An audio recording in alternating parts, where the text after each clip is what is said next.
This is part 2 of our skeleton grid enlargement assignment. So you should have selected one of the images, and just like we did on the first practice, you saw the skull. You saw that these were labeled across and down. So I have gone ahead and numbered these 1 through 11 at the top, and then A through N on the side.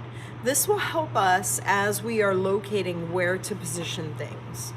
Your black paper should look like this, meaning that you have that 1-inch grid drawn. So I do want to go ahead and I'm going to match this.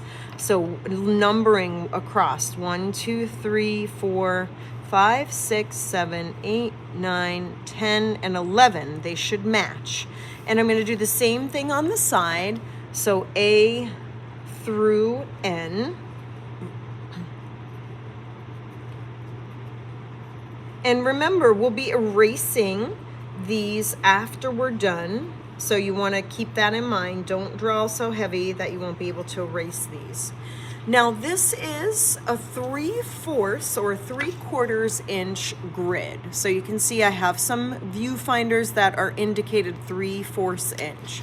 So I'm going to take my grid, I'm going to lay my viewfinder on the first one, A5, and I'm going to see what I have in that space. And just like I did previously, all I'm trying to do is match it. But remember, I'm enlarging this time. So this shape is going to cut across here. I'm going to go ahead and draw that in with my pencil. I'm going to slide my viewfinder over to 6, and I'm going to continue that line, noticing where does it start and where does it stop. So it's not in the corner on either of them. It comes up and across.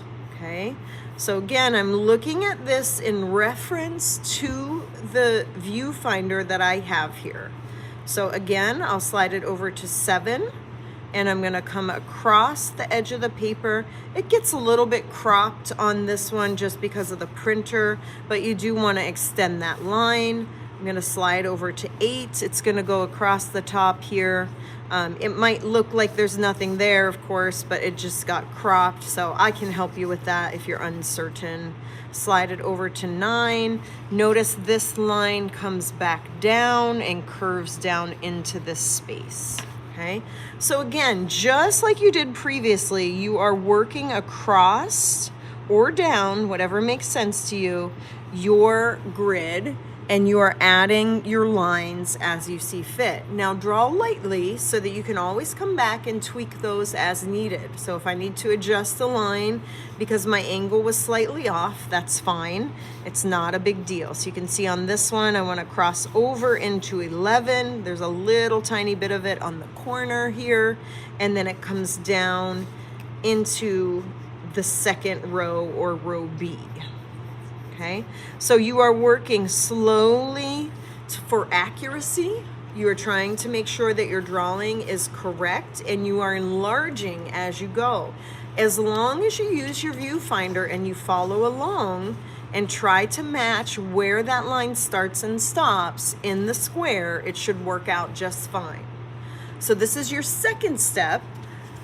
First step was to draw your grid. Second step, now you're going to go ahead and start to number and label and begin transferring your image. Okay. Third step will show you how to add marker.